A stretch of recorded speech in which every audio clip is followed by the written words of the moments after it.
It is always good to be in Bremerton. The last time I was here, you were all decked out in blue and green because it was Super Bowl Sunday a year ago, and your team did prevail over my Denver Broncos. So first time I've had to face you since then, but you've had your trials since then also.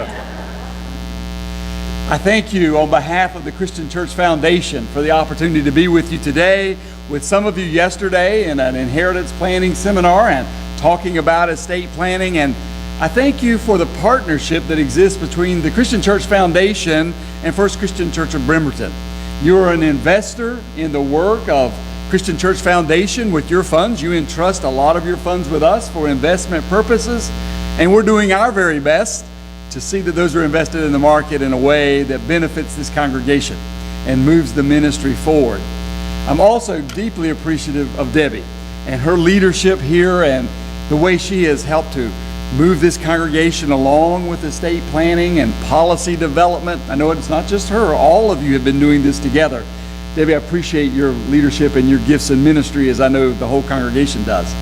So it's great to, it's good, isn't it? Clap for her. So it's great to be here, and it's great to share together. And the text that I've chosen today and the sermon that I want to talk to you about a little bit today has to do with this idea of wealth and what we do. And it starts out, as we heard when the scripture was read a few moments ago, with this idea of not worrying. Just don't worry about it. How many times have you had somebody say that to you? Oh, just don't worry about it. You know what that really means? I'm not worried about it. That's your issue. So don't worry about it. Because worry is part and parcel of our existence. I really believe that. Some of us are better at it than others. I remember that before I started with the Christian Church Foundation, I would hear people talking with concern about what the stock market was doing, and I didn't pay a lot of attention to it. Yeah, my pension fund's wrapped up there, but that was still off in the future, and what was happening day to day in the market wasn't much of a concern. Then I took this job where congregations are dependent on market performance for much of their revenue for their ministries. And you know what? I began to look, and occasionally I would worry. It didn't do a bit of good. It's going to do what it does. That didn't keep me from being concerned and worrying about what might be coming. It would be so nice if we could just adopt that old Bobby McFerrin line. You remember from the song, "Don't worry, be happy"? I wonder if anybody can really live that life without any concern. I haven't been able to find yet the key that quite unlocks that door in that way. Because worry is what life is really about. Whether it's about our investments and how we're going to do financially, whether it's the kind of worry that comes when you get that phone call after a doctor's visit and they say, "The doctor would like you to come back in next week." Whoa, doesn't that produce anxiety? Something's going on. I'm concerned. Or that worry that comes when it's 10:30 or 11 at night and you've first given over those car keys to the children or the grandchildren with the admonition that you be back by 10. And now it's after 10 and you're looking at your watch every 30 seconds, wondering when they're going to walk through the door. That kind of anxiety is who we are as human beings. And I like to think it's natural. It's really natural. Now, this text that we're dealing with today has more to do probably with anxiety over material possessions rather than general anxiety. Jesus was addressing a particular topic at a particular place in time. But no matter the context, worry over whether or not we're going to have enough consumes many of us. As Susan Kendall put it in Christian Century, how we understand and respond to this passage depends on our context. But we still, within any context, whether we're standing in a bread line in Bangladesh or sitting at a bistro in Brooklyn, we still can have concern. They're very different kinds of concern, but they are concerns. Are we going to have enough?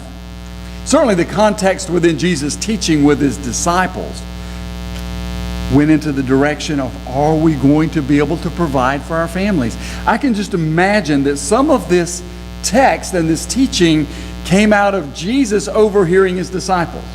Can't you picture it? They're sitting around the fire at night and they're going, I wonder if it's a good idea to follow this guy. Ever since we've been with Jesus, we've been going from place to place in Galilee, and we're having to depend on the hospitality of those around us for our meals and for where we stay. And I wonder how our families are doing. We abandoned our fishing nets and our way of making a living, and that's been good. We've been following the teacher.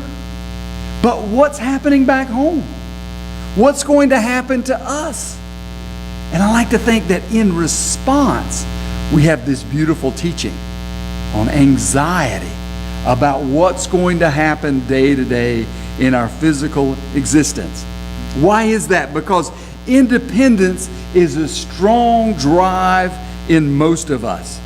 And our self-worth is often tied to economic productivity. In other words, we like to be able to take care of ourselves. One of the hardest things for most people is to say, someone else will now have to take care of me. I like to provide for myself. And I'm sure that was true of Jesus' disciples. As one writer pointed out, however, Jesus comes back with this beautiful passage that really is more poetry than prose, because it's not true. What part's not true? It's not true that all of the lilies of the field bloom. Many of them die.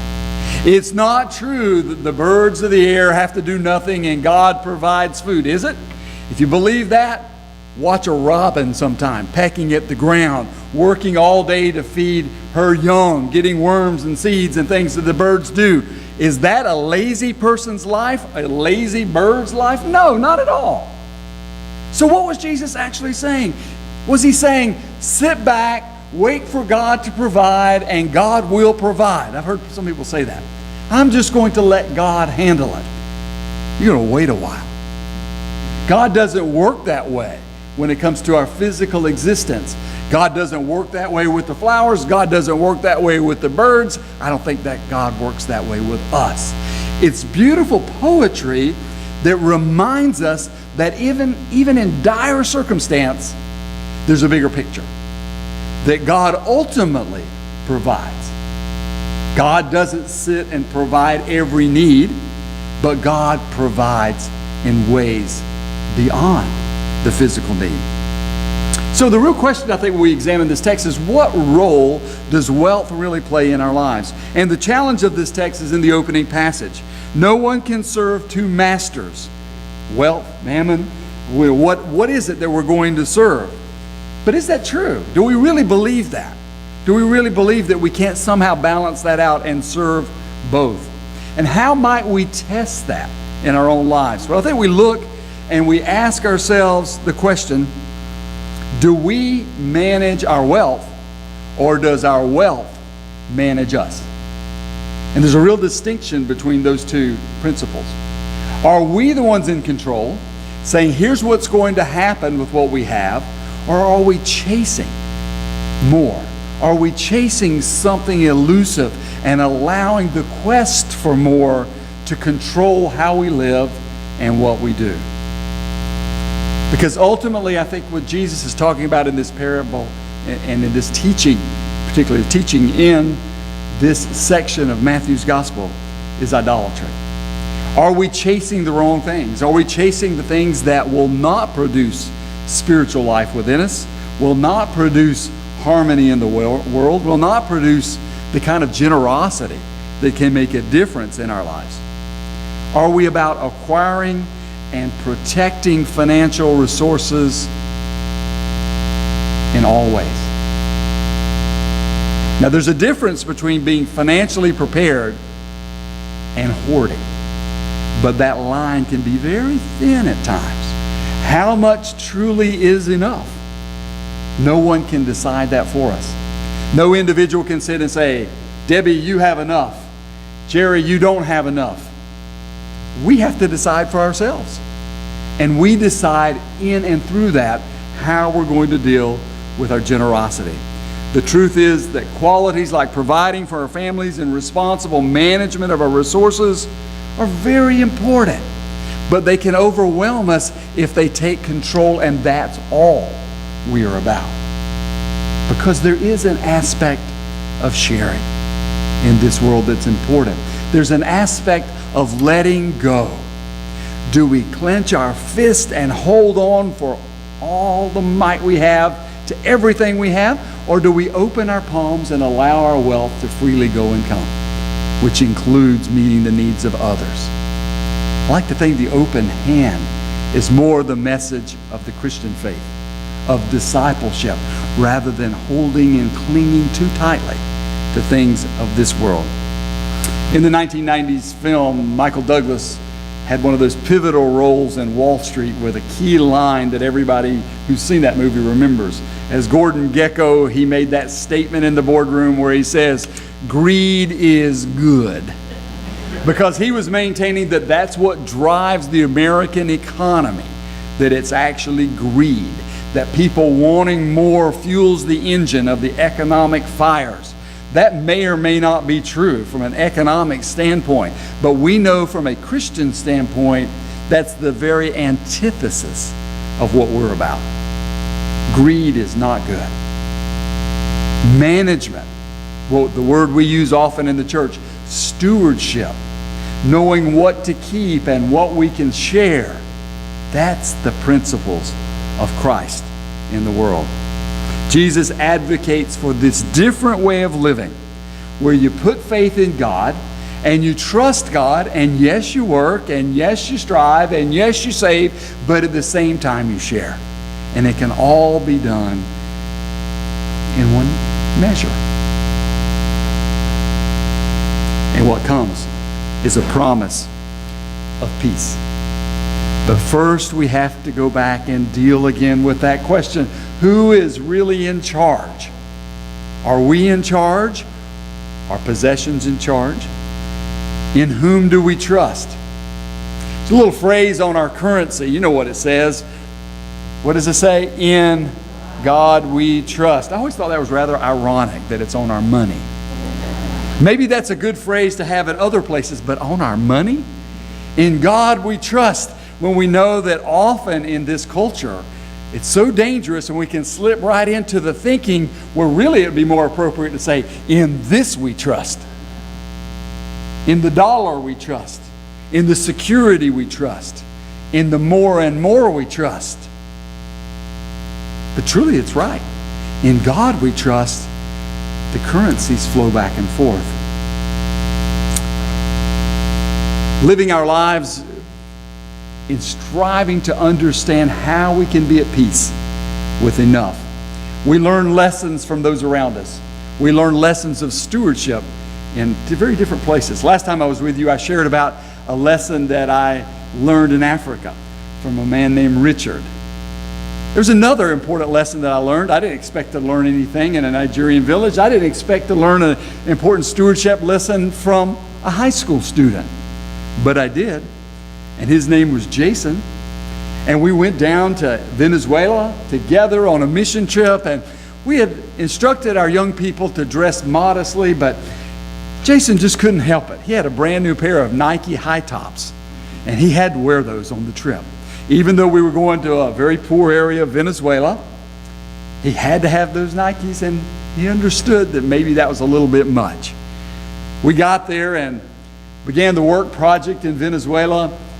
And pretty soon there were a couple guys about Jason's age, about 16 years old, standing on the fringe, just looking at Jason and pointing at his shoes. And about a day later, they're still hanging around, not really a part of our group, but kind of on the fringe, young Venezuelans. And we heard that they were saying, jokingly, but maybe not so jokingly, that if they could catch Jason off by himself, they would have those Nike tennis shoes. They would get them from him. Jason was a little freaked out.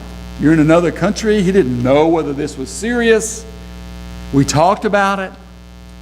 And then he began to reach out to them, trying to befriend them, trying to bring them into the circle. And by the end of the week, he had brought them a little bit more and a little bit more into the circle. The threat was not nearly as great. And then in the last day, The young man who had said so often that he really wanted those shoes was surprised, because in our closing group, the young men still on the fringe of the circle, Jason took those Nikes off and handed them to the young man who had said he wanted them, and said, I want you to have these for you to wear. What an important lesson in saying, I can go back.